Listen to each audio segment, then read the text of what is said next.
and also on 9:10 a.m. Superstation WFDF here in Detroit. Welcome to the African History Network show. It is Wednesday, November 9th, 2021, and we are live. So I was watching the coverage of Election Day on Tuesday, November 2nd, 2021. And I was watching while we were here live on the show yesterday. And the Virginia governor's race, we see that Terry McAuliffe, who had previously been the governor of Virginia, he's a Democrat.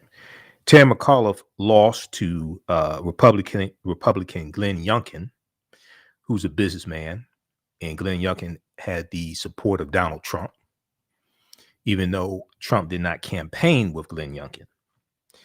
So this loss for Democrats is scaring a lot of people.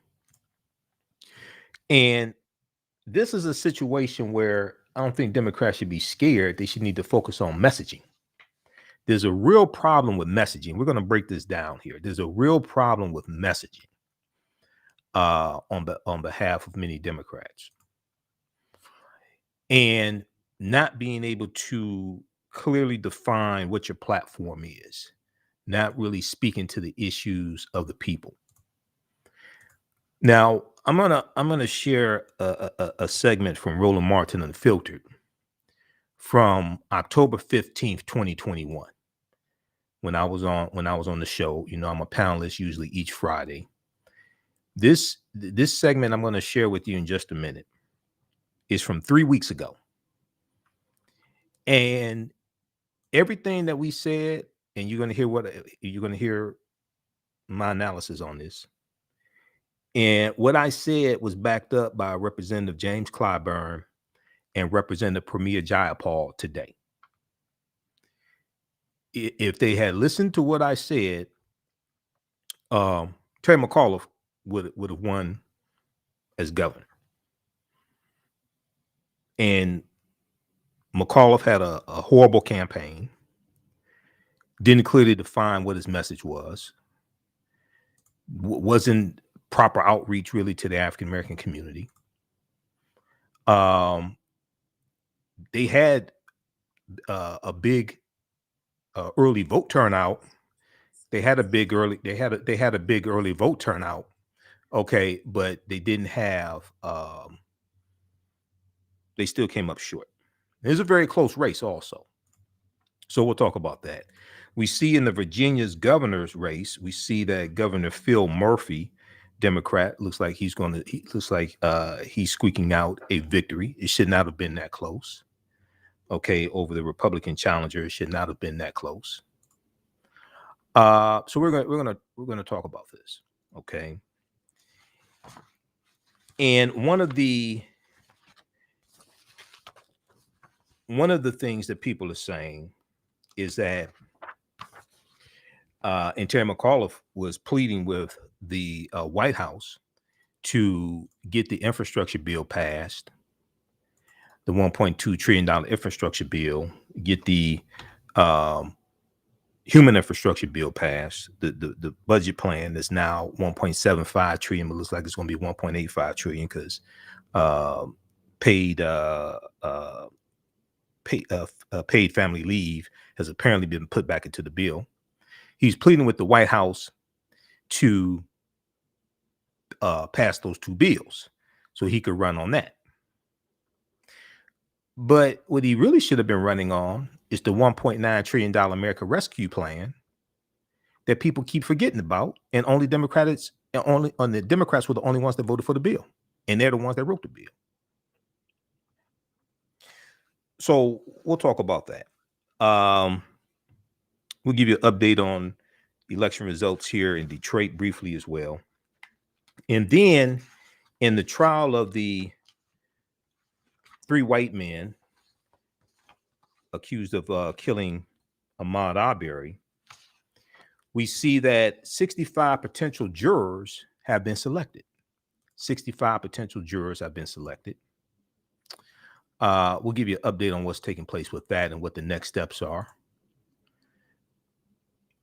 So, and we could have the actual trial could start as early as probably either Thursday or Friday. So we'll see what happens there. And then also November 3rd is the anniversary of the Danville, Virginia riot of 1883. The Danville, Virginia riot of 1883 that surrounded a political election. The Danville, Virginia riot of 1883. Have you heard about this riot? This is something that I talk about in the online class that I teach on Saturdays, from the Civil War to the Civil Rights Movement and Black Power, 1865 to 1968. So we'll talk about that as well. Now, on the African History Network show, we focus on educating, empowering, and inspiring people of African descent throughout the diaspora and around the world, because right now it's corrects wrong behavior. What you do for yourself, what you do to yourself, and what you allow other people to do to you and get away with is based upon what you think about yourself. What you think about yourself is based upon what you have been taught about yourself. What you've been taught about yourself is based upon everything you've read, heard, and seen about yourself. So when you control the radius of a man or woman's thoughts, you can control the circumference of his or her actions, because the mind can't do or teach what it doesn't know. Now, we deal with a number of different topics here on the African History Network show. We deal with current events and history and politics, education, economic empowerment, entrepreneurship, relationships, love, sex, health issues, and much, much more. Sign up for our email newsletter. Text the word Kemet, Kemet, to 22828 to sign up for our email newsletter. Text the word Kemet, Kemet, to 22828 to sign up for our email newsletter. Also visit our website, AfricanHistoryNetwork.com. Now, if you want me to do a presentation for your group organization, also email me at TheAHNShow at AfricanHistoryNetwork.com. AHNShow, SHOW, at AfricanHistoryNetwork.com. We know Kwanzaa is coming up, Dr. King Day, as well as African American History Month. All right, let's jump. I want to jump into this first topic here. And if we look at, we'll look at some of the updates here from, the Washington Post on elections.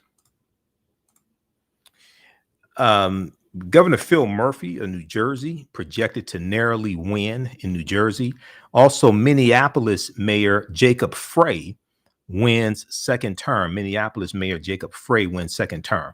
Now, something very interesting happened in Minneapolis. So we know it was Minneapolis, Minnesota, where George Floyd was killed also.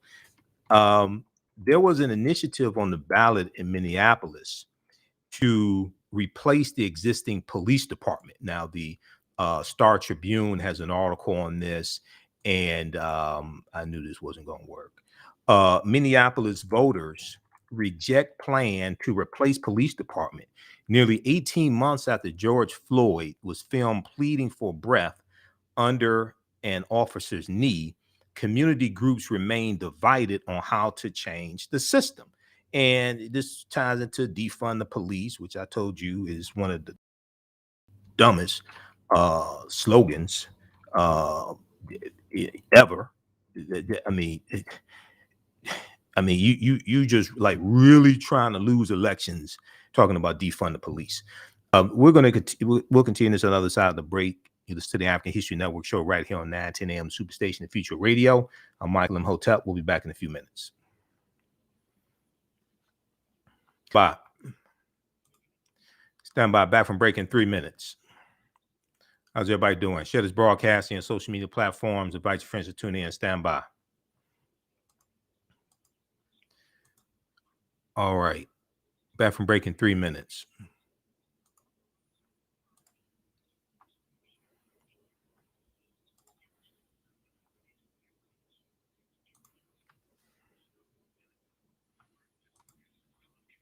How's everybody doing?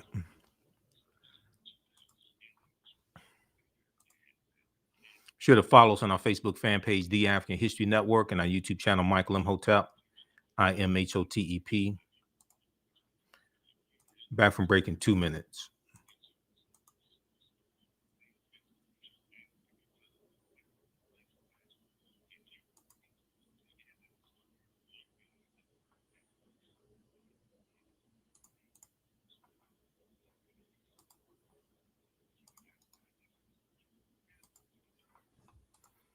Okay, stand by, everybody.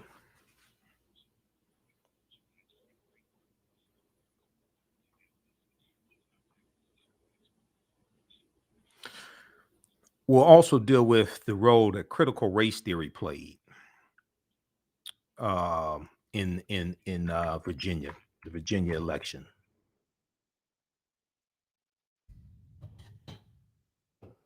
Stand by. Back from break in 1 minute.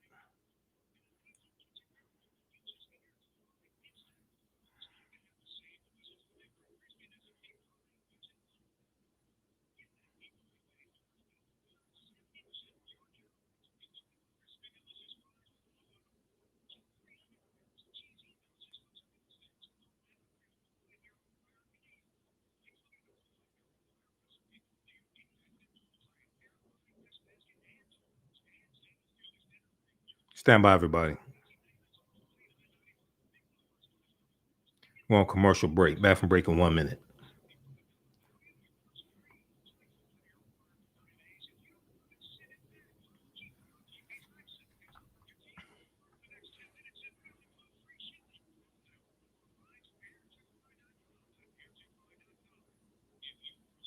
All right, Robert.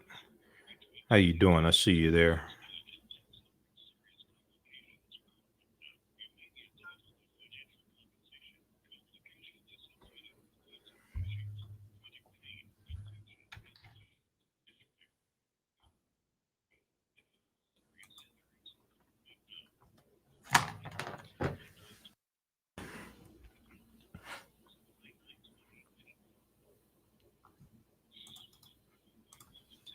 History Network show. We deal with current events in history and politics, education, economic empowerment, entrepreneurship, relationships, love, issues, and much, much more. Unfortunately, many people confuse what racism means. Racism is a power structure. It was laws and policies that put us in this predicament. It's going to be laws and policies that take us out. So when you control the radius of a man or woman's thoughts, you can control the compass of his or her actions because the mind can't do or teach what it doesn't know. We have it all on 910 AM Superstation.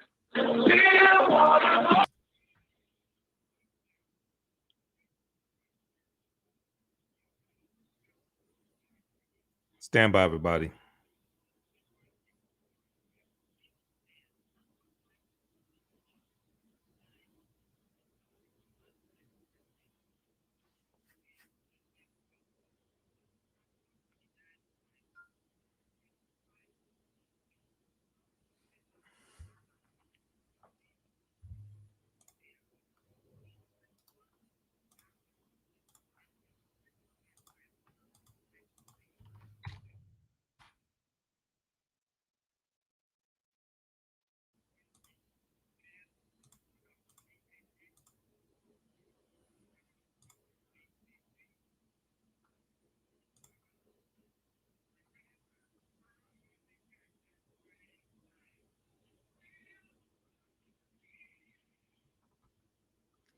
Welcome back to the African History Network show right here on 910 AM Superstation, the Future Radio. I'm your host, Brother Michael Imhotep. It is Wednesday, November 3rd, 2021, and we are live. Everybody's doing well. Calling numbers 313-778-7600, 313-778-7600 is the call-in number if you have a question or comment. 313-778-7600 is the call-in number if you have a question or comment. I know yesterday we left some callers holding. So sorry about that. We had a jam-packed show, but you can give us a call today. All right. So right before the break, we were talking about the election results, talking about Virginia, New Jersey, Detroit a little bit as well. If we look at this here, and we're going to go to clip one here in just a second, Shakita. If we look at this election results from the New York Times, Governor Phil Murphy in New Jersey staving off a second major Democratic loss. Governor Phil Murphy prevails. New Jersey governor's race, we see that Phil Murphy got 50.2% of the results of the votes. 50.2% of the votes. Governor Phil Murphy is a Democrat. The challenge, Sia Torelli, Republican, got 49% of the votes. And the polls were predicting that it was Governor Murphy was going to win by a wider margin, maybe 6-7 percentage points. If we look at Virginia, Glenn Youngkin, the Republican, as we said before the break, he got 50.9% of the votes. Terry McAuliffe, the former governor, and based upon the law and based upon the rules in the Commonwealth of Virginia, a governor cannot serve 2 consecutive terms. They can only serve 1 term, sit out for a term, then they can come back and run again, which is really dumb. Makes no sense. Terry McAuliffe, moderate Democrat, many call a corporate Democrat, got 48.4% of the vote to Glenn Youngkin's 50.9% of the vote. We see that critical race theory played a role here, but not just critical race theory.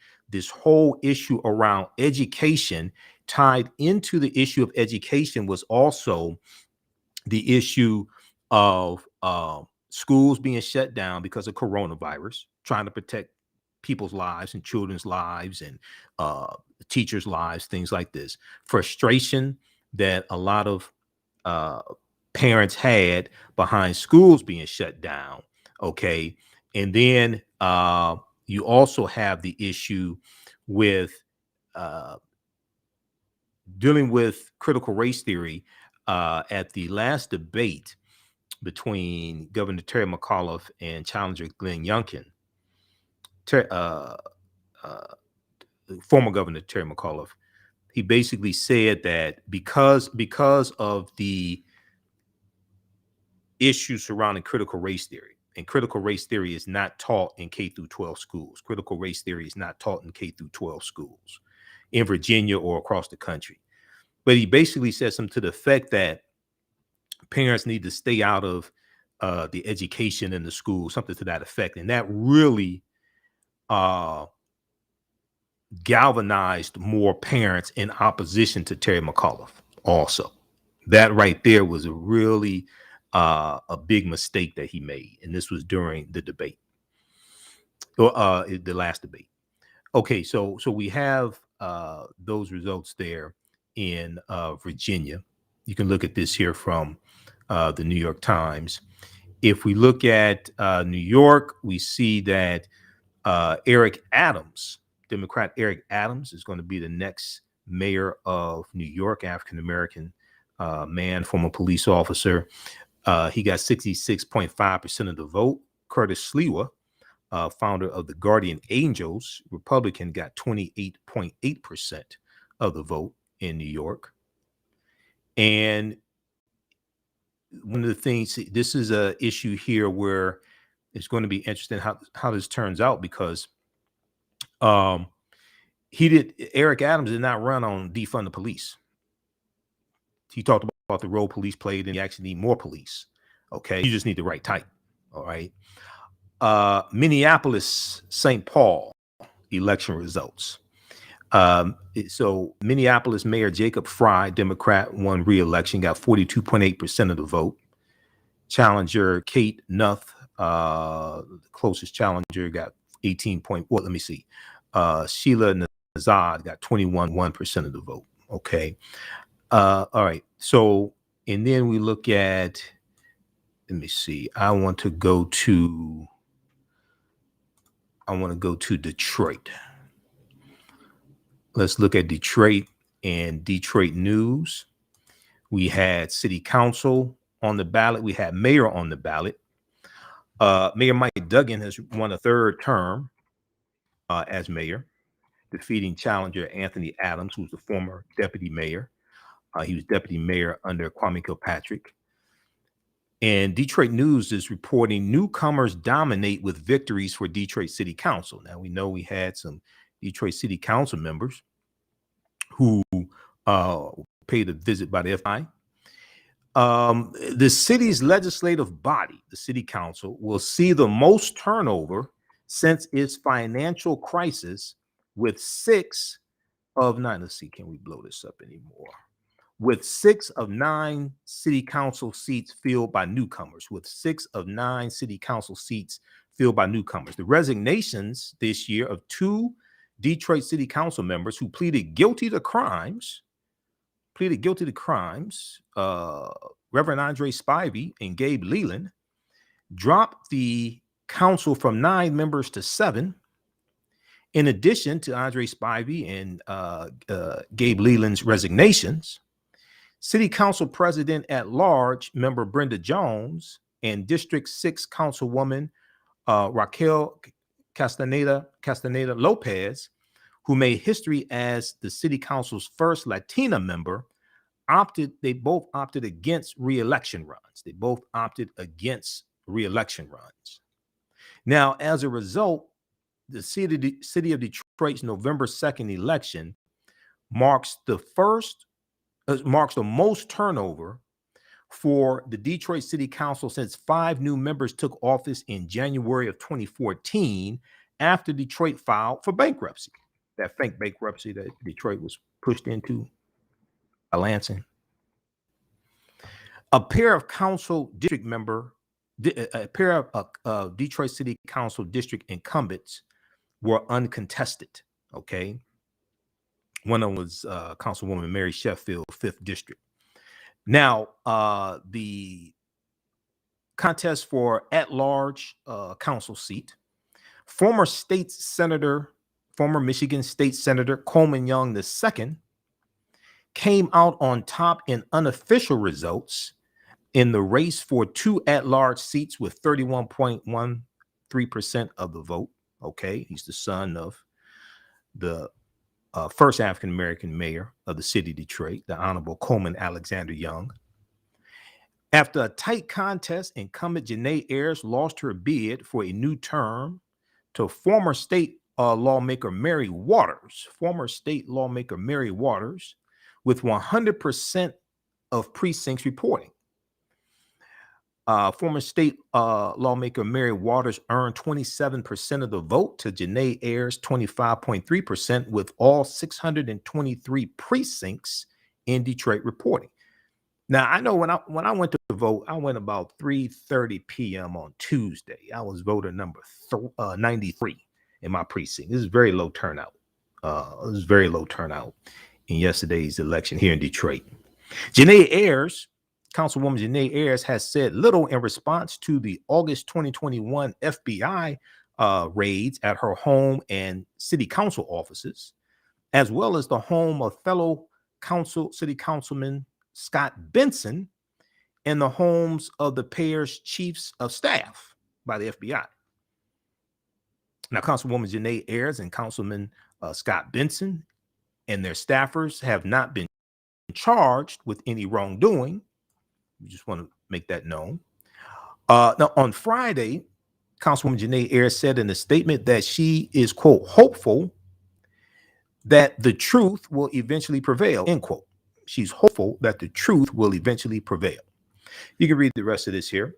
And we know Mike Duggan ran re-election. Mike Duggan didn't want to have a debate with Anthony Adams. I guess he just thought he was just entitled to being mayor and didn't want to debate a challenger and let people hear, let people hear Anthony Adams, let people hear you, let people choose, and you go at it and talk about your policies and vision for the city of Detroit and things like this. Anthony Adams is African-American, by the way. We have a national audience.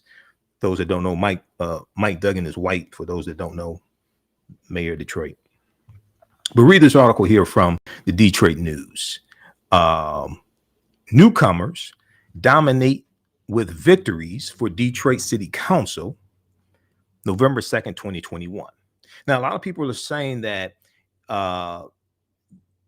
because there was not, usually when there's a debate for mayor in the city of Detroit, it's televised on the local news stations here. So it draws more attention to the actual campaign. It draws more attention to the election. You didn't have that this time. All right.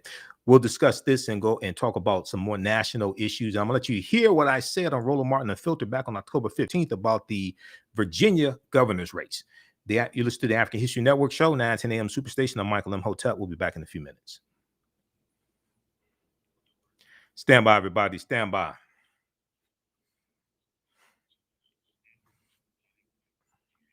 How's everybody doing? Share this broadcasting on social media platforms. Invite your friends to tune in. Some people need to do more research before you start posting about politics here on this page. It's clear you don't follow politics. Stand by.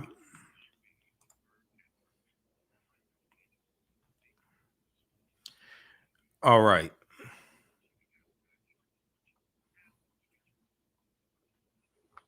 Stand by, everybody. Back from break in 3 minutes. I had to get used to these new break times. We were breaking every 15 minutes now. It used to be 20 minutes after the hour and 57 minutes after the hour. Now it's on the 15, the 30, the 45, and the 57.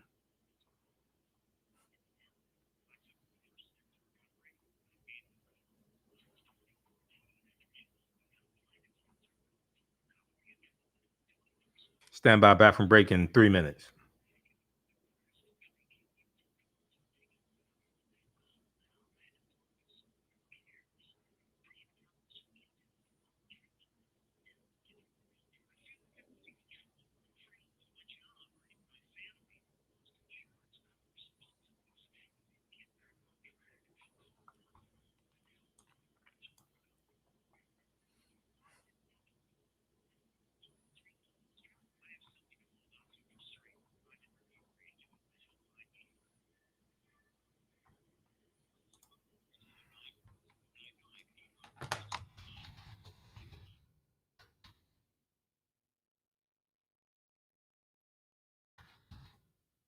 Lane 10, the Superstation, Detroit's only African-American talk radio. Welcome back to the African History Network show right here on 9:10 a.m. The Superstation, the Future Radio.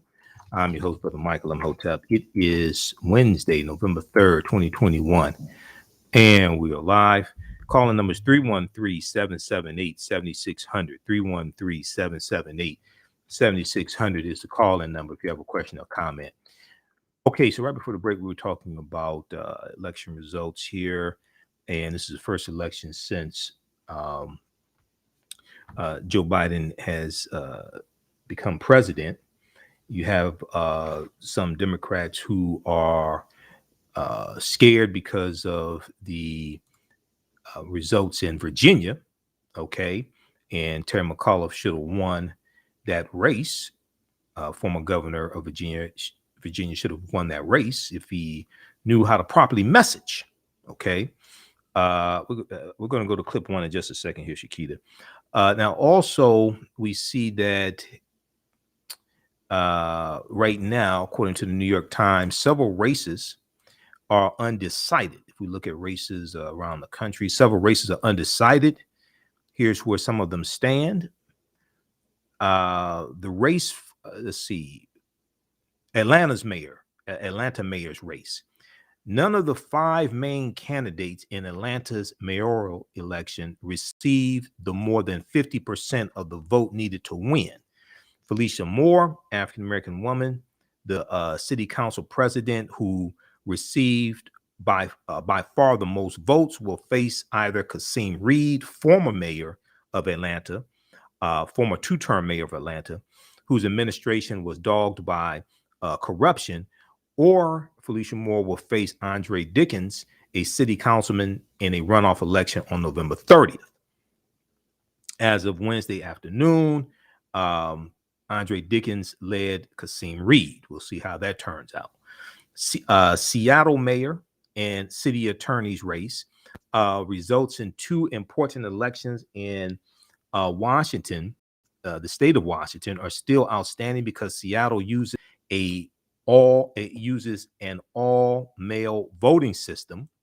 that allows voters to postmark ballots on election day, and many votes still need to be counted. But the outcomes of those races seem clearer than Atlanta's.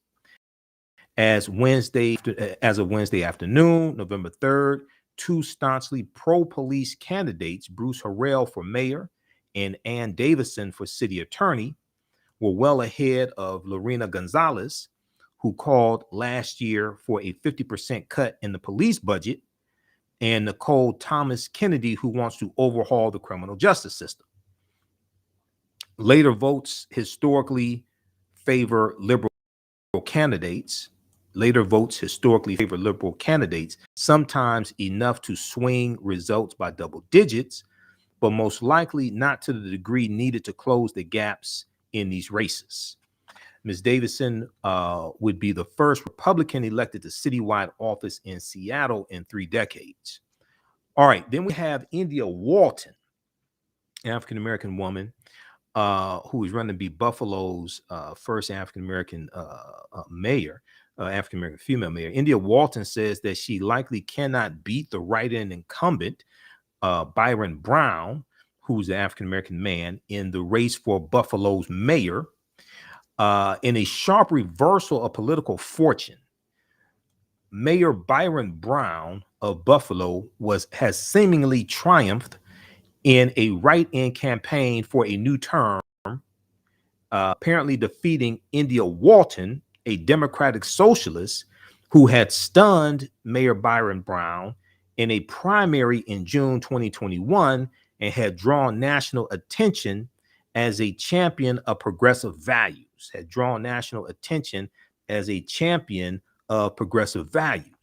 Now, India Walton, let me look at this. Okay.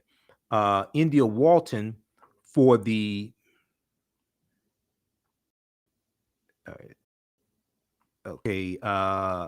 India Walton, a first-time candidate, said on Wednesday afternoon that she likely would not be able to translate the energy of her surprising primary victory into a general election win. Okay. She probably would not be able to translate the energy of her surprising primary victory into a general election win. India Walton said it seems unlikely that we will end up with enough votes to inaugurate a Walton administration in January, she wrote on Twitter. Okay, and it's a long post there. It's like a reply to something. Okay, check that out. Now, Mayor Byron Brown in Buffalo, New York, is 63 years old and declared victory late Tuesday as ballots rolled in, and it became apparent that write-ins would carry the day. You know, Mike Duggan was a write-in elected. He was a write-in candidate as well here at the first term that he won. Mayor Mike Duggan, interesting, very interesting there. He's a write-in candidate. All right, so that's a brief update of some elections around the country as well. Now, I want to go to this clip here. This is from Roland Martin Unfiltered. This is from October 15th, 2021. This is from 3 weeks ago. We were talking about the Virginia governor's race and how it was shaping up and the problems that Terry McAuliffe was having, former governor. And I said what he needed to do, what needed to happen. I talked about the messaging that needed to take place. And he didn't do it, and he lost. Press play.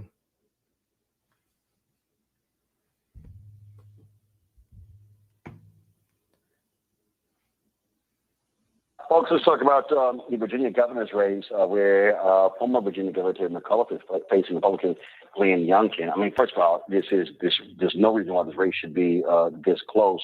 McAuliffe is supposed to be a superstar raising money. He's now calling out all the big guns. President Barack Obama and others will be in Virginia this weekend and over the next couple of weeks, of course, campaigning for him. What was real strange was Steve Bannon at White Supremacists held an event for Youngkin's campaign. And watch this. This is where these idiots actually pledged allegiance to a flag that was used on January 6th. Okay, this is strange. I also want to invite Kim from Chesapeake. She's carrying an American flag that was carried at the peaceful rally with Donald J. Trump on January 6th. I ask you all to rise and join us as Mark Lloyd leads us in the pledge. Face the flag. I pledge allegiance to the flag. These folks are out of their damn mind. Obviously, Youngkin is trying to distance himself. This is what Terry McCullough said. He said Glenn Youngkin was endorsed again tonight by Trump at a rally where attendees pledged allegiance to a flag flown at the deadly January 6th insurrection. Beyond disturbing, this is sick, and Glenn is honored to have Trump's endorsement. Youngkin, of course, has distanced himself from that particular rally as well. What you have here is McCullough, who's trying to tie Youngkin to Donald Trump at every chance he can get. But the question, though, is will that work? Democrats are really concerned about losing the governor's mansion. Republicans could take over one of the state bodies in Virginia as well. Some people are trying to blame President Joe Biden, for his decreasing polling numbers for this. No, could be. A lot of people are simply not enthusiastic about McCullough seeking re-election. Who's that question for? Anybody? Well, yeah, I think that's very interesting that you said that, because on the one hand, you've got Terry McCullough, and he's got a vision for Virginia's future, and every single person has a chance to succeed. We're working families get the support they need, and where voting rights and healthcare access aren't even in question anymore, right? We have that, right? We have the Democrat. And then on the other hand, there's Glenn Youngkin. And he has this truckload of money and full-throated endorsement of Donald Trump. And we keep on hearing, we need help, we need help. What we know about this is Virginia is Donald Trump's first real shot of regaining relevance after his 2020 something. He's already planning the 2024 campaign, supposedly. And getting Glenn Youngkin elected this year is a huge part of his plan. So why McCullough something so bad? I mean, why are voters not enthusiastic about McCullough? He won a Democratic primary. You had 3 black candidates who were running. So what's going on here? Yes, I think that I don't necessarily know, right? I haven't been in Virginia this cycle physically. I know it virtually. But I do think that there's not enough messaging around the link really yet of Youngkin and Trump. But that's all McCullough keeps talking about. I mean, look, again, you can message all day about Trump and Youngkin, but you kind of got to have your own message to cause somebody to say, hey, I want to go out and vote for you. Mm-hmm. Exactly. A lot of this has to do with messaging and talking about how you being in office is going to make people's lives better. Connect your policies with people's conditions and how you're going to make it better, and then show how the policies of the opposition is going to make their lives worse, and then connect it to Trump. Okay, but just talking about this guy's connected to Trump, Youngkin is connected to Trump, etc. He's going to be Trump 3.0, what have you. That's not going to be enough. Okay. So you have to talk about, and Democrats tend to suffer from a messaging problem. They're suffering from messaging right now. You talked about this a few days ago when you had the Mario Solomon Simmons on. They should be talking about Okay, we're coming up on a break. We're going to continue this another side of the break. Just backed it up 20 or 30 seconds. Shakita, because I'm about to drop the bomb on them, like the Gap Band said. You listen to the African History Network show right here on 9:10 a.m. the Superstation. I'm Michael Imhotep. We'll be back in a few minutes. The Word Network has been broadcasting inspirational. All right, stand by, everybody. How's everybody doing? Okay. If you like this type of information, you can support the African History Network, $, TheAHNShow, through Cash App. $ the AHN show through Cash App. Also through PayPal, paypal.me/the AHN show, paypal.me/the AHN show.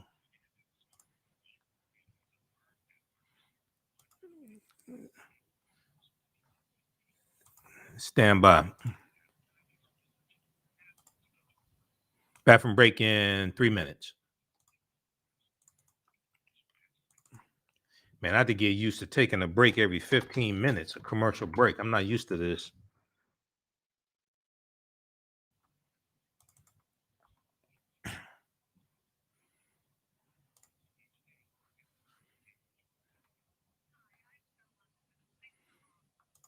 Okay, we have to give an update on the reparations proposal here in Detroit.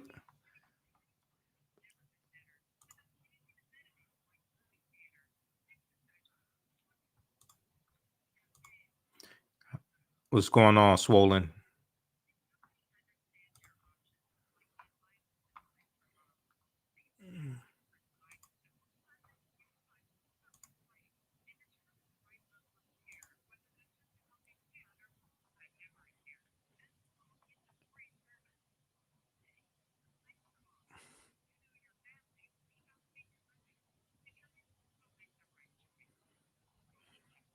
Bathroom break in 2 minutes. Stand by.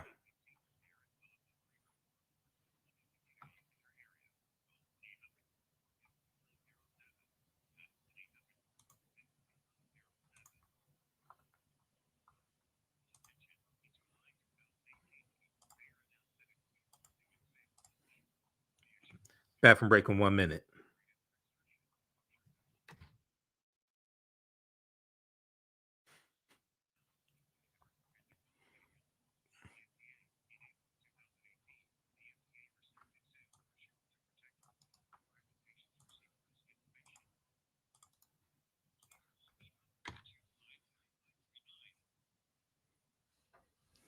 Welcome back to the African History Network show right here on 910 AM, the Superstation of Future Radio. I'm your host, Brother Michael Imhotep. We're going to go back to that clip here in just a second.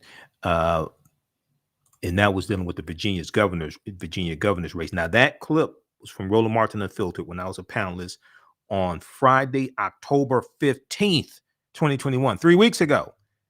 And we were explaining what the problem was then. The problem was not fixed. Very quickly here, going back to Detroit election results. Detroit Free Press talks about the reparations proposal R. Detroit ballot proposals. Voters okay reparations measure, defeat change to spending. Detroit voters backed by wide margins 2 ballot issues focused on reparations and the decriminalization of hallucinogenic drugs, but defeated a third to increase citizen control over government spending. Approval of proposal R received 80% of the vote, with all precincts reported according to the City of Detroit website. That ballot proposal creates a task force to address the harms racism has inflicted on African-American residents in the City of Detroit, supporters say. In addition, voters backed proposal E by 61%, which reduces law enforcement for those who possess and therapeutically use hallucinogenic plants such as magic mushrooms. But 54% of voters opted to reject proposal S. Proposal S was the initiative that would have changed Detroit's city charter to allow more citizen control in divvying up funding. The reparations task force, proposal R, could recommend housing and economic development programs aimed to boost opportunities for the city's African-American residents, but the measure does not specify how the new programs would be funded. This is something that has to be figured out. Quote, there's no promise of funding or city ordinances that would be established or appropriated after the recommendations of the task force are made, end quote, according to a report by Citizens Research Council of Michigan, which analyzed the 3 Detroit proposals. Okay, so the rest of this article here from the Detroit Free Press, November 3rd, 2021, Detroit ballot proposals, voters okay reparations measure, defeat change to spending.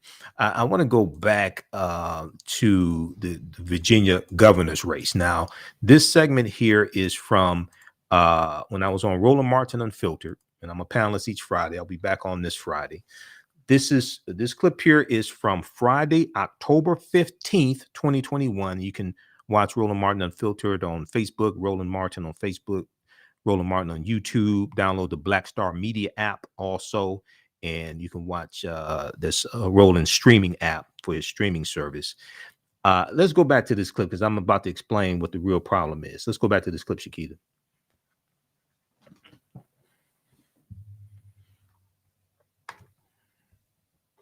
I know it virtually. But I do think that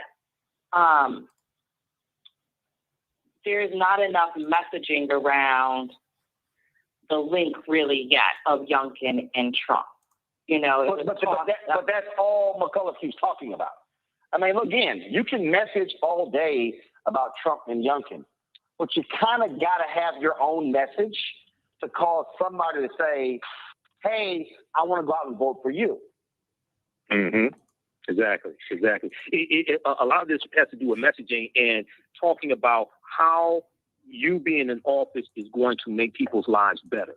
Connect your policies with people's conditions and how you're going to make it better, and then show how the policies of the opposition is going to make their lives worse, and then connect it to Trump. Okay, but just talking about this guy's connected to Trump, Youngkin is connected to Trump, etc. He's gonna be Trump 3.0, what have you. That's not gonna be enough. Okay. So you have to talk about, and Democrats tend to suffer from a messaging problem. They're suffering from messaging right now. You talked about this a few days ago when you had the Mario Solomon Simmons on. They should be talking about how the $1.9 trillion American Rescue Plan that only Democrats voted for in the House and the Senate are helping people in Virginia right now and helping Americans. No Republicans voted for that bill. The $46.5 billion of rental assistance for renters and landlords is only because of Democrats. No Republicans voted for that bill. That's in the $1.9 trillion American Rescue Plan. So you have to connect policies and your administration to people's conditions and their lives. I mean, I live in Virginia, Kelly, and I don't know what the hell McCullough's message is. I know. I don't. I mean, your message can't be, "Hey, that dude's with Trump." Right. You kind of gotta have something more. I don't even know what his message specifically to African Americans is. Mm-hmm. And you know, I don't live in Virginia, but I live in D.C., which means I get a majority of the commercials for this gubernatorial race. Even though I live in D.C. and you're absolutely right. You do not hear a clear message coming out of McCullough so much as you hear "I'm not Trump, therefore you should vote for me" message. And people are forgetting that, you know, and Virginians are forgetting, and I think this might be the crux of the issue. He was already governor. He's running again for governor. Northam is in between him and So in Virginia, the Virginia Constitution limits you to one term. All right, pause it right there, Shakita. Pause it right there, Shakita. Limited to one term. Right. So he was governor. Pause it right there, Shakita. Northam became governor. Justin Fairfax, lieutenant Stop governor. The clip. Pause it right there, Shakita. Said he was going to be the favorite to run. Then he had 2 allegations of sexual assault against him. Neither one was pause it right there. there. Was no impeachment hearing. All right. So if we look at the American Rescue Plan, complaints with the district attorney, the 2 black DAs who said they were actually investigated in Boston and North Carolina. So that just torpedoed his campaign. You get a couple of other African Americans who ran. They didn't just make a pause dent, it right there. Stop the clip. Well. So McCullough, he then runs. Name recognition and the money, wins the nomination. But you got to have something else there. I don't know what's there. No, yeah, okay. Brianna, 1 second. Kelly, go ahead. Shakita, stop the clip. No, but that is exactly my point. You cannot Thank you. All right. The $1.9 trillion American Rescue Plan. This is what McCullough should have been running on, not trying to get the infrastructure bill passed and the human infrastructure bill passed. This bill right here passed in March of 2021. The only people, the Democrats wrote this bill. The only people that voted for the bill were Democrats. No Republicans in the House or the Senate voted for this bill. Okay. The earned child tax credit is in this bill. It's cut childhood poverty in half. You have HBCUs using money from the $1.9 trillion American Rescue Plan. You have HBCUs, over 20 of them, that have used this money to wipe out student debt. We talked about this here on this show. Okay. HBCUs clear student balances and cancel debt with federal funds. This is from NBCnews.com. This is from August 27, 2021. All right, we'll talk about this some more today. Those watching on Facebook and YouTube, keep watching. Thanks for tuning in. You listen to the African History. We're going to keep going for a few more minutes. Thanks for watching the African History Network show right here on 910 AM Superstation Future Radio. Right now, it's correct. Wrong behavior is not over till we win. Wakanda forever. We'll talk to you tomorrow. Peace. All right. Okay, let's keep going. See, this is a messaging issue. Okay, the $46.5 billion in rental assistance for renters and landlords is in this bill.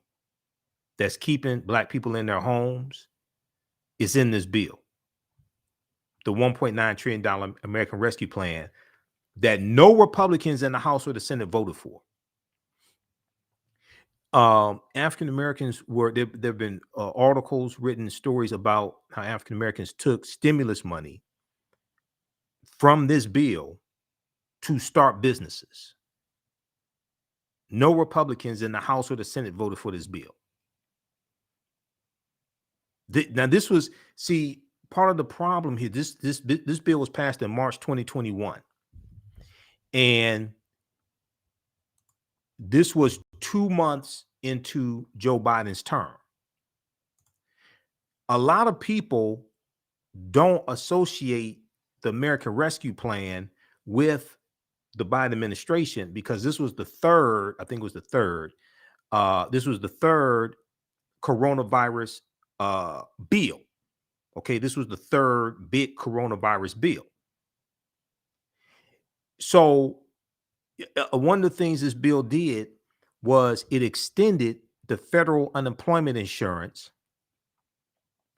the $300 a month, the $300 a week that people were getting from the federal government and federal unemployment insurance, in addition to what they were getting from state unemployment insurance.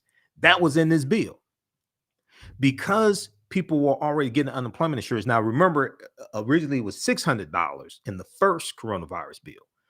This one here, many Democrats wanted $600, some wanted $400. Joe Manchin held out, and Joe Manchin wanted to reduce down to $300. But that's still $1,200 a month. No Republicans in the House or the Senate voted for this bill. So for a lot of people, because I think because this happened in March, and this extended like federal unemployment insurance that people were already getting, and that federal unemployment insurance that people were getting was going to run out. This bill extended it. A lot of people don't associate these things in this bill with Democrats because there was already 2 previous coronavirus bills, and that was under the Trump administration. This bill here is helping people all across the country. It's a $1.9 trillion bill. Democrats wrote the bill, and only Democrats voted for this bill in the House and the Senate. Yeah, you have the 2 independents in the Senate, Bernie Sanders and Angus King, who caucus with the Democrats. They should be running on this. They should run on this and explain to people what's in this bill and how it's helping them. Mitch McConnell about 4 or 5 months ago was in Kentucky, his home state of Kentucky, talking about how $4 billion was coming to Kentucky and the people of Kentucky because of the American Rescue Plan. And then he had to admit he didn't vote for the bill. You should be hammering Republicans on this. You should be hammering them to death, like John Henry, a still driving man. You should with the hammer. You should be hammering them. You should be hammering them like Thor, the god of thunder. There's a copy of Shango, the Orisha of thunder. You should hammer them with this. It's a message. You have a real messaging issue. 14. Give working families a $1,400 per check, stimulus check. Some families got more because of the number of children they have. Help Americans stay in their homes. $46.5 billion disseminated to states for rental assistance and for landlords. Increase the value of supplemental nutrition assistance program, SNAP benefits. Increase the child tax credit. This right here is depositing money each month into people's bank accounts, and it's cut childhood poverty in half. The only reason why you have this is because of Democrats. They should be running on this. And on Lawrence on MSNBC, Lawrence O'Donnell, The Last Word, he dealt with a couple, probably about 2 weeks ago now. He showed a poll that showed how about maybe 65% of Americans knew about the increase in the child tax credit, and they're getting the deposits into the bank accounts. They knew about this. They like it. I haven't heard anybody say, I don't want this money. I'm going to send this money back. I haven't heard anybody say that. Maybe you know some people like that. Okay. They can send the money to the African History Network, but but it was about only 39% of those people polled knew that the reason why they were getting that money deposited into their bank accounts was because of Democrats and Joe Biden. They didn't associate it with them. It's just coming from the government. They didn't associate it with the reason why it's here is because Democrats wrote this bill and they were the only ones in the House and the Senate who voted for the bill. You should be running on that. Okay. Increase the earned income tax credit for 15 million workers by as much as $1,000. The top occupations that will benefit are cashiers, food preparers, and servers, and home health aides, frontline workers who have helped their communities get through the crisis. Expand child care assistance.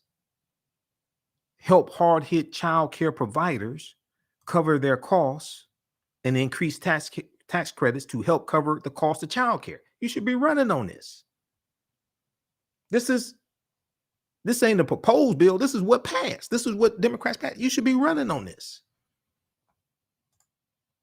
Give families an additional tax credit to help cut child care costs. You've got lower or eliminate insurance premiums for millions of lower and middle income families enrolled in health insurance marketplaces. Support communities that are struggling in the wake of COVID-19. Support communities that are struggling in the wake of COVID-19. Millions of Americans reside in communities that suffer disproportionately in recent months. The plan provides critical support to these communities.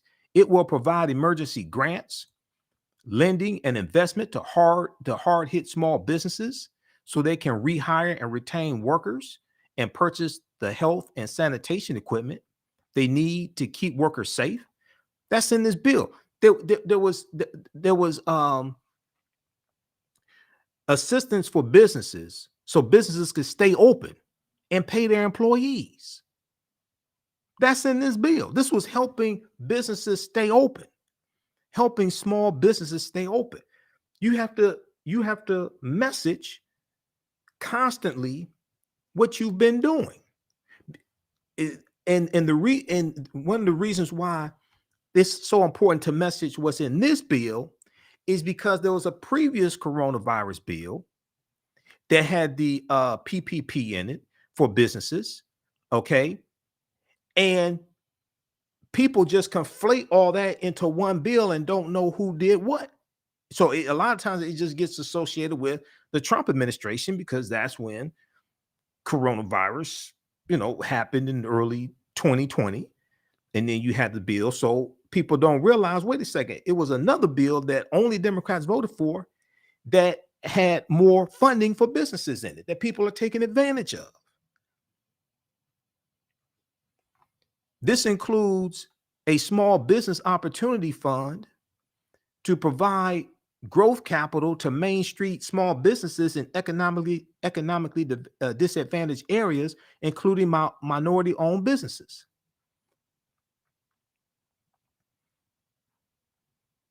So read this here, this fact sheet. This deals with what's in the $1.9 trillion American Rescue Plan, the bill that Democrats wrote and Democrats voted for. Terry McCullough should have been hammering this because this is helping people in Virginia right now. Not waiting on a new bill to be passed in Washington, D.C. so you can talk about that. You should be talking about this one here that's helping people right now and explain to people how it's helping them, where that money's coming from. So they have a huge messaging issue. Read this one here from Washington Post. 4 takeaways on Virginia, New Jersey, and Election Day 2021. 4 takeaways on Virginia, New Jersey, and Election Day 2021.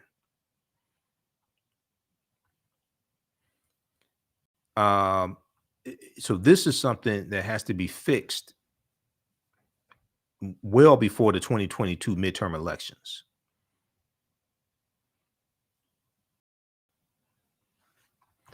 All right, quick update in the trial of the 3 white men who are on trial for the killing of Ahmaud Arbery. We see 65 jurors, potential jurors, 65 potential jurors have been selected. I want to go to this clip here from the Black News Channel. Let's go to this here. Let's go to this clip here from the Black News Channel. Before I go to that clip here, I want to play this one here. This is from The Good Liars. This was an interview with this older white Republican. And he was asked, what is the most important? This is still in Virginia. He was asking, what is the most important issue in the Virginia governor's race? Here's what this idiot said. What's the most important issue in the governor's race here in Virginia? Getting back to the basics of teaching children, not teaching them critical race theory. And what is critical race theory? Well, I'm not going to get into the specifics of it because I don't understand it that much, but it's something that what little bit that I know, I don't care for. And what have you heard that you don't? Well, that you don't like? I'm not going to,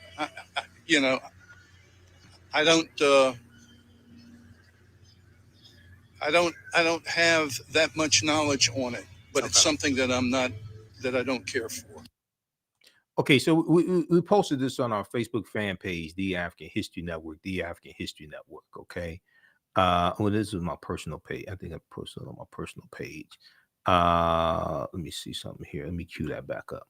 So we posted that, and this sums up. And one of the problems with the Virginia governor's race is Democrats did not have a clear response to the critical race theory boogeyman. They did not have a clear response to the critical race theory boogeyman. Now, critical race theory is not taught in K through 12 in Virginia. It is a legal analysis taught in law school. It's taught in graduate school. It's not taught in K through 12. And it's scaring a lot of white people. And we've been talking about this here on this show, how it's being weaponized, how it's going to be a major factor in the 2022 midterm election. Okay. Let me see. Where did that go? How it's going to be a major factor in the 2022 midterm election. And you're going to have to be able to defeat it. You're going to have to be able to defeat that lie. All right, let me see. Where was that? Let me pull that back up again. Just a second. I want to play that clip again.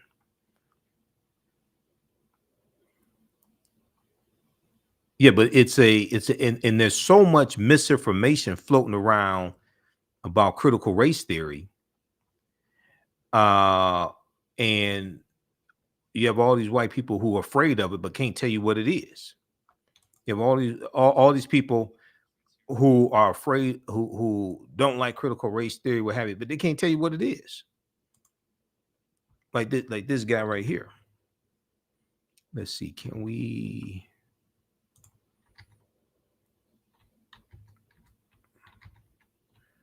All right, let's reduce. I want to play this again.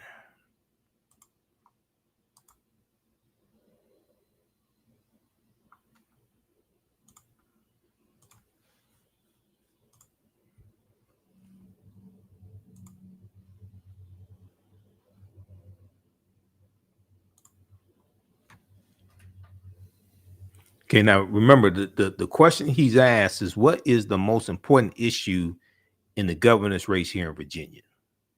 What's the most important issue in the governor's race here in Virginia? Getting back to the basics of teaching children, not teaching them critical race theory.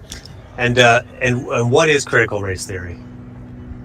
Well, I'm not going to get into the specifics of it because I don't understand it that much, but it's something that what little bit that I know, I don't care for. And what have you heard that you don't? Well, that you don't like? I'm not gonna. I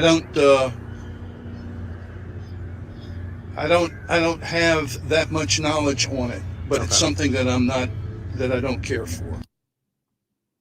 Okay, so the most important issue in the election, he said, is getting back to the basics in education, not teaching children critical race theory. He has absolutely no clue what critical race theory is.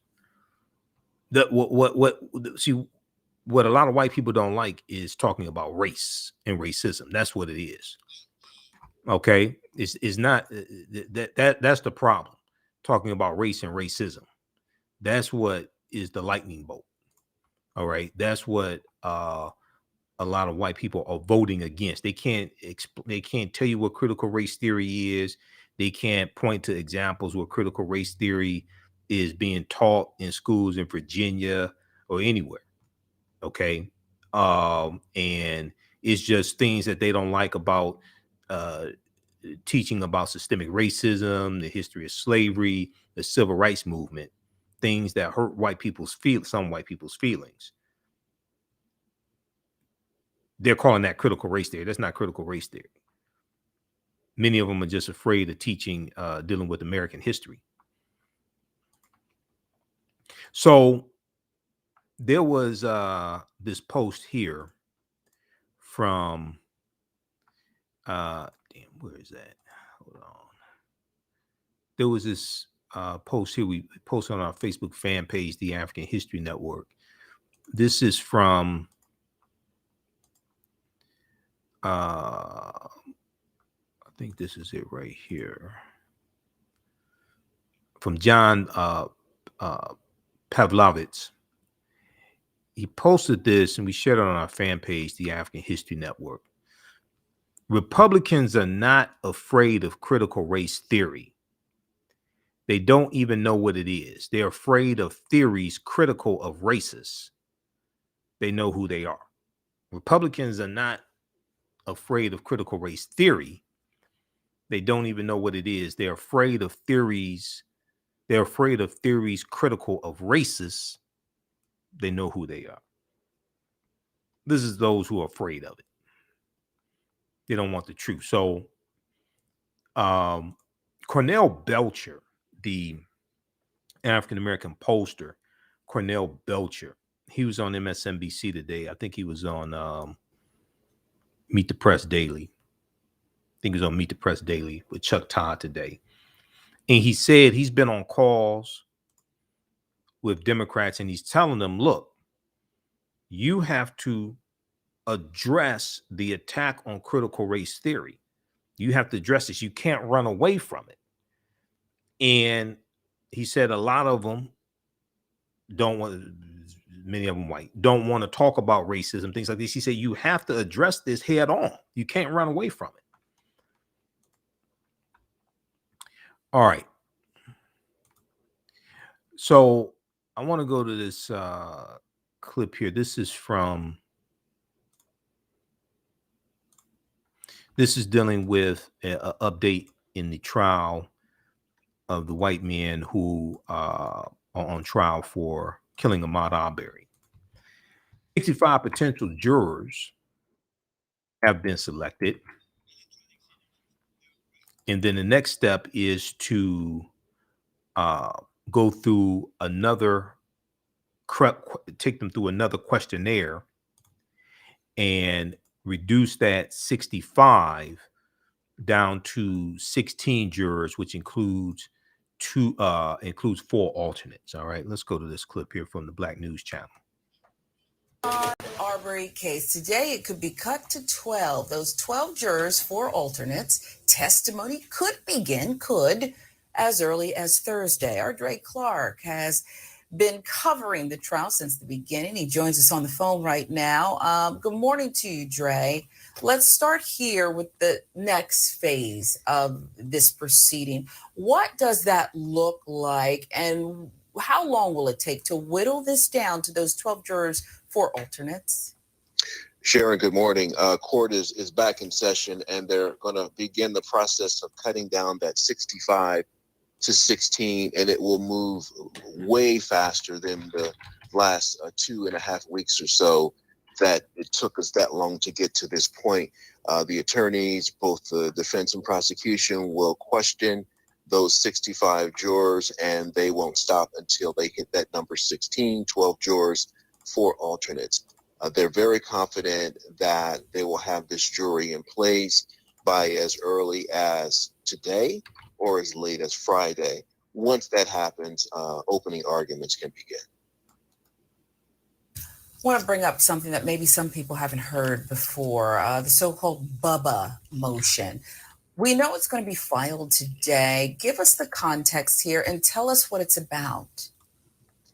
Defense attorney Kevin Goff, who is representing William Roddy Bryan, one of the 3 defendants, raised this concern with the judge that he believes there is a lack of so-called Bubbas and Joe six-packs represented in the jury pool.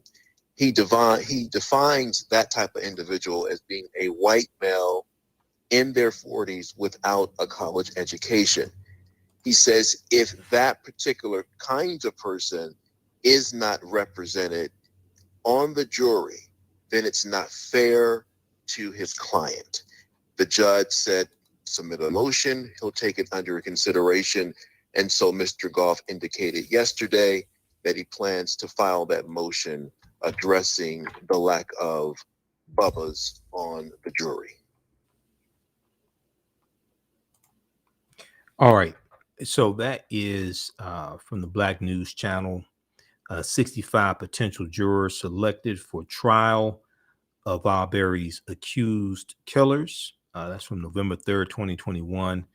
Great reporting once again from Dre Clark, who has been following this case daily. Let's go to this. I want to go to this article here this is from WSB TV in Baltimore. I mean, not Baltimore, WSB TV in Glenn County, Georgia, the Glenn County, Georgia area. Ahmaud Arbery, judge qualifies 65 jurors. Opening statements could begin this week.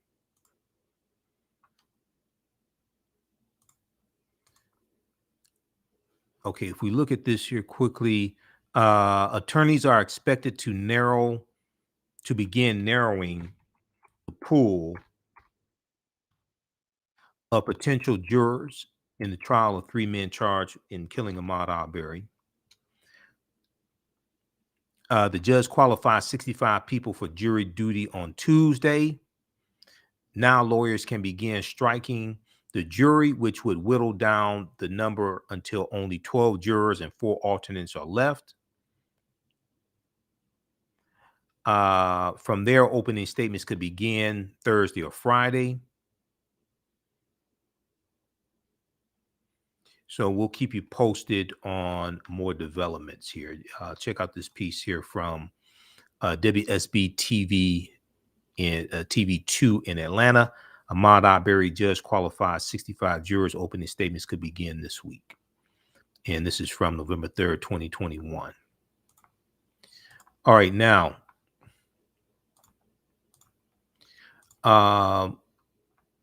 if you like this type of information, you can register for the, if you like the type of information we deal with, dealing with history, you can register for the 10-week online course that I teach on Saturdays, from the Civil War to the Civil Rights Movement and Black Power, 1865 to 1968.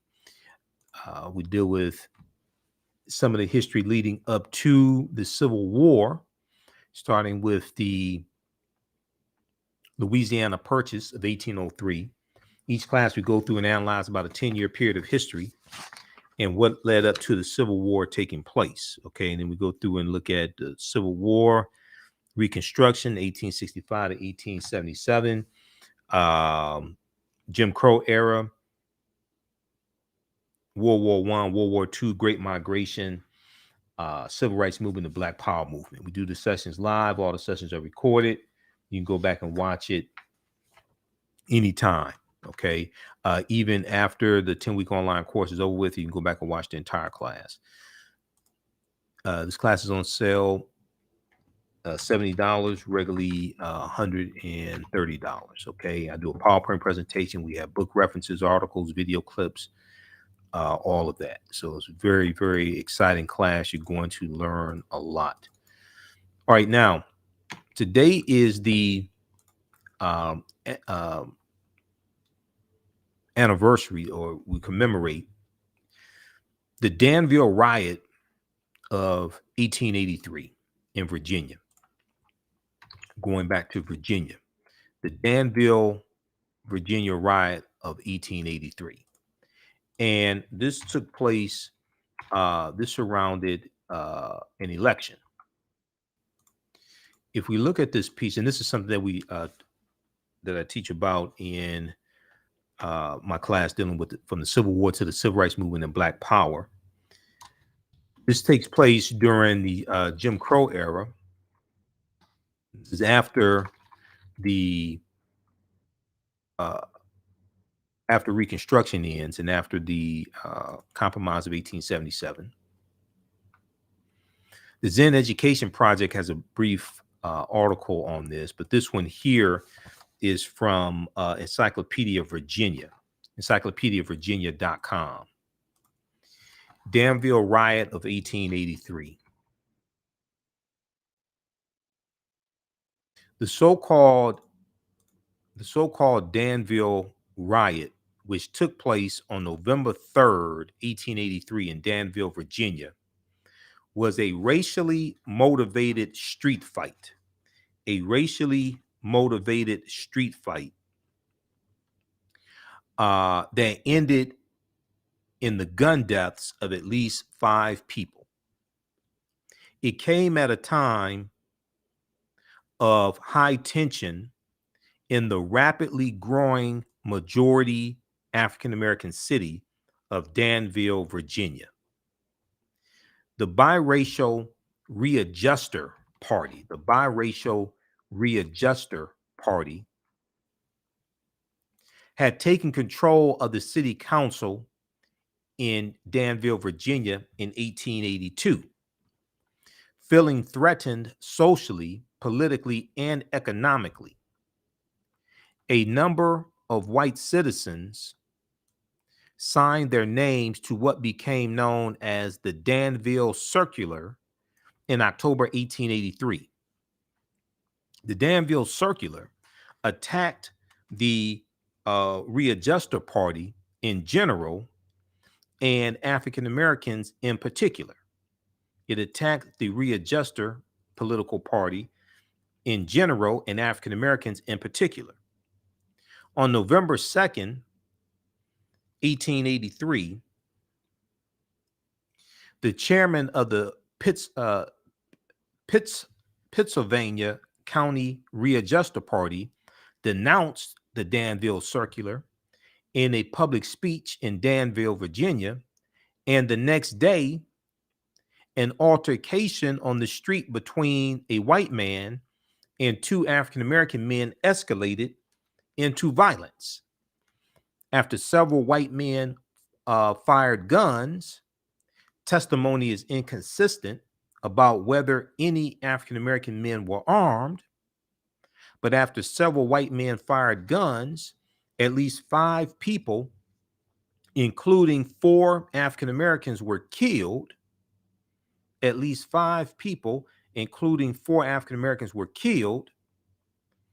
And Democrats used the bloodshed to force local African-Americans out of power and to steer them away from the voting polls. Now, this is before the party realignment, which you had a lot of Southern segregationist Democrats leave the Democratic Party and go to the Republican Party. And you had the majority of African Americans leave the Republican Party, go to the Democratic Party.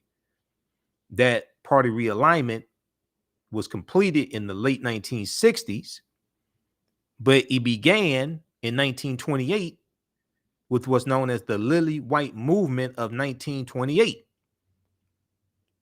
Because by 1960, 2/3 of African Americans had already switched over to the Democratic Party because we were being pushed out of the Republican Party. Because in the 1928 presidential election, Southern Republicans were appealing to Southern segregationist Democrats in 5 former Confederate states, and they appealed to them to get them to vote for Herbert Hoover. Herbert Hoover was the Republicans' 1928 presidential candidate.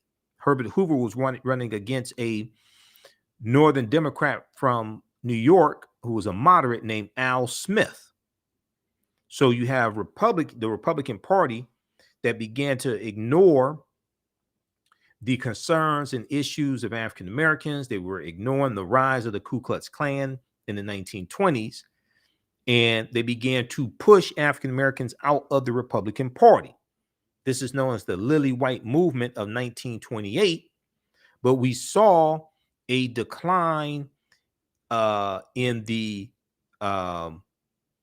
attention and the decline in the desire to address African American issues. We saw that decline in the Republican Party towards the end of Reconstruction,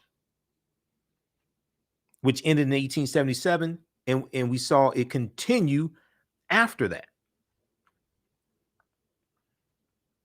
So the Lily White Movement in 1928 is connected to the end of Reconstruction in 1877 with the Compromise of 1877, where Republicans conspired with the Democrats to, the Republicans said, if the Democrats don't challenge Rutherford B. Hayes becoming president and don't challenge it was votes in 3 states that were in contest, Florida, Louisiana, and South Carolina, I think it was, because the Republican candidate for the Democratic candidate for president, Samuel J. Tilden, he was 1 electoral college vote short of becoming president-elect. You needed 185. He had 184. But you had the electoral college votes in 3 states and the results of 3 states that were in dispute. Okay, so this debate goes on for months, and the Republicans meet with the Democrats at the Wormley Hotel, and they say if the Democrats let Rutherford B. Hayes become president and not challenge the election results out of these 3 states where the votes are in contest, that Rutherford B. Hayes will remove the remaining Union troops out of the South that were protecting the rights of African Americans to a certain extent, which would allow the Democrats to take back control of society in those states, of the politics in those states, of the state legislatures, the political structure, etc. And this is what happened. This is what ends Reconstruction. It's the Compromise of 1877. Sometimes it's called the Hayes-Tilden Compromise, but it's commonly known as the Compromise of 1877.